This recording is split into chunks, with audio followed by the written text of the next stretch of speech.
we saw the pictures earlier how when we put the acetates at 7.2 degrees each, we had Lord Paycal dying with a bird on his head with the bat mask across his face. Well, when we turn the acetates another 7.2 degrees, we now see Lord Paycal with a bat god.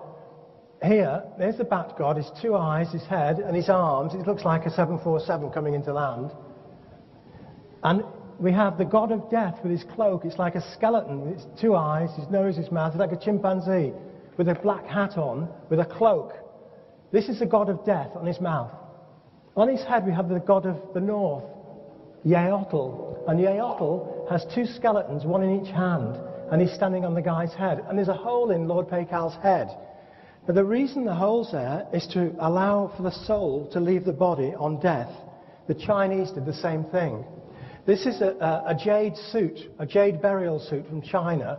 And this is from the tomb of Prince Li Sheng, who came after Qin Shi Huangdi, the first emperor of China in 220 BC. And what we see is that there's a hole in his head to allow the soul to release.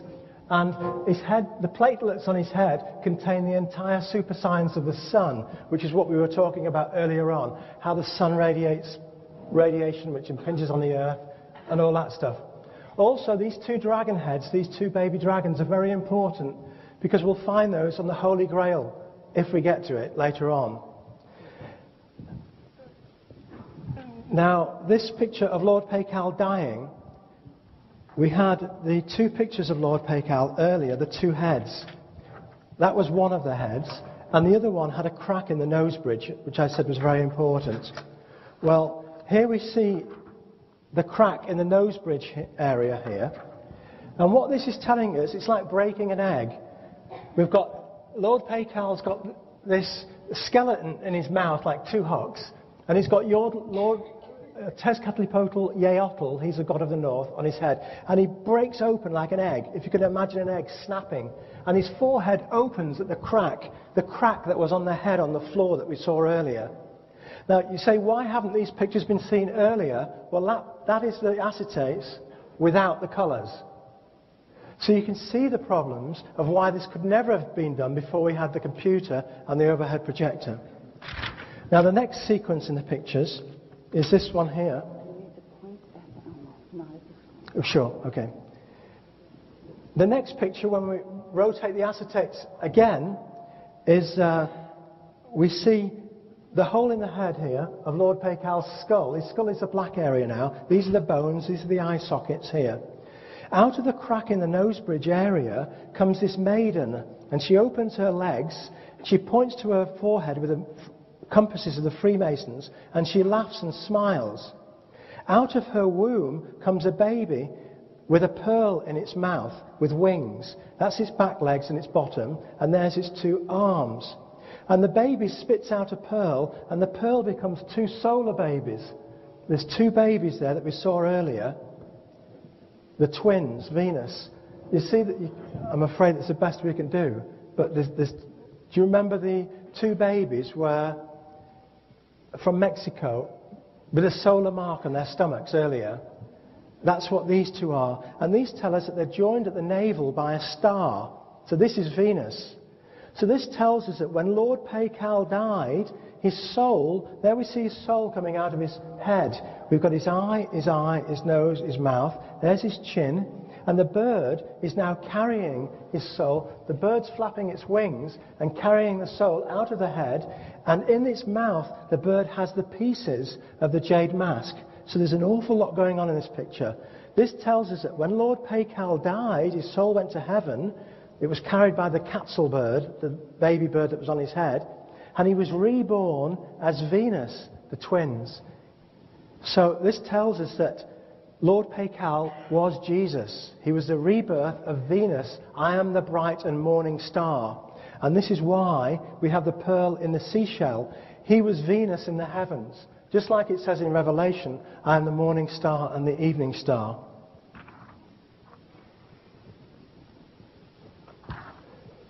And again, if we just have a look at the sequence there, we see the skull, the picture's getting worse and worse as his body degrades, and he goes to heaven and is reborn.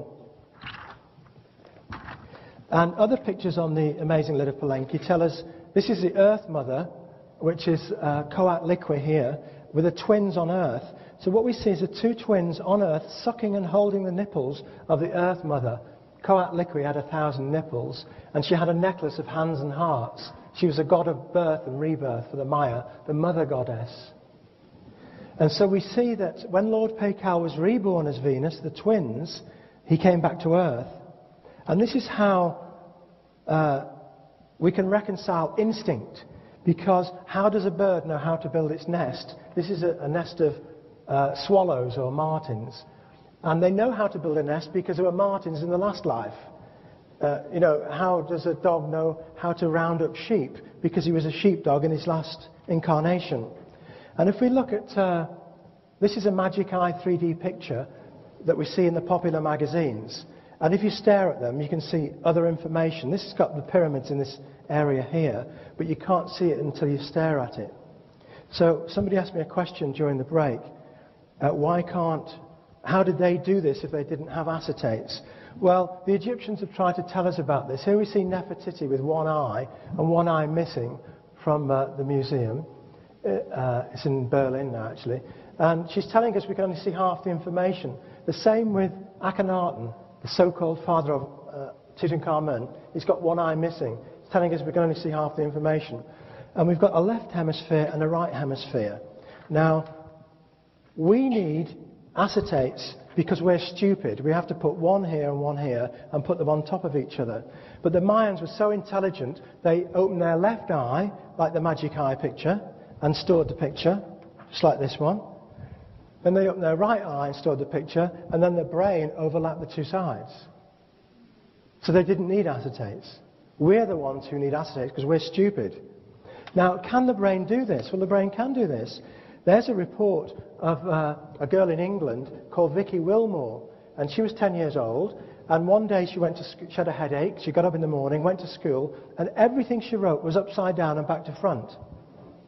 The only way the teacher could read her essays was to put a mirror to the side of it, and she could read it, and it was perfect. But it was the exact opposite of what it was the day before, and it stayed like that for 3 years. And so she fell off the chair while watching Manchester United, banged her head, and everything went the right way around again. And she's been fine ever since. So we know the brain can invert things and turn it upside down with no difficulty and regurgitate the information.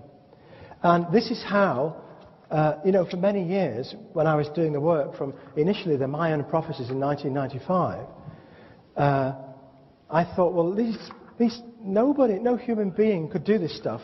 No, it's impossible. It must be a genius. And I considered the possibilities, and then I thought, maybe I've been making a mistake, because, I'm saying that the Mayas were very intelligent, but maybe the Mayas weren't very intelligent. Because could it be, I have been trying to tell people a story that goes something like this. For example, once upon a time in Israel, 2,000 years ago, everybody walked on the water. And everybody turned water into wine, and everybody healed the sick with their bare hands. And I thought, that's not really true, is it? But one man did those things in Israel 2,000 years ago. Perhaps there was one man among the Mayans who did that stuff 1,250 years ago. And then once I thought of that, and I started to look at the stories, many more stories, and unfortunately, you're not going to see very much because of the setup.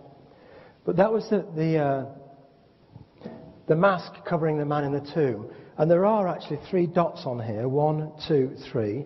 There are 2 dots there, darker ones, 1, 2. There's a dot there, 1. There's a dot here. There's a bead in his mouth. So I thought, well, could these be markers of alignment, just like the amazing lid of Palenque? Was the amazing lid of Palenque the Rosetta Stone, which taught me the rules? Once I'd found out the rules, could I now take other artifacts, turn them upside down, and line up the dots, like that, and come out with the bat god? Now, again, it's not very clear on here, but there's the eye, the nose, he's got a bead in his mouth, and these 3 dots underneath are aligned. If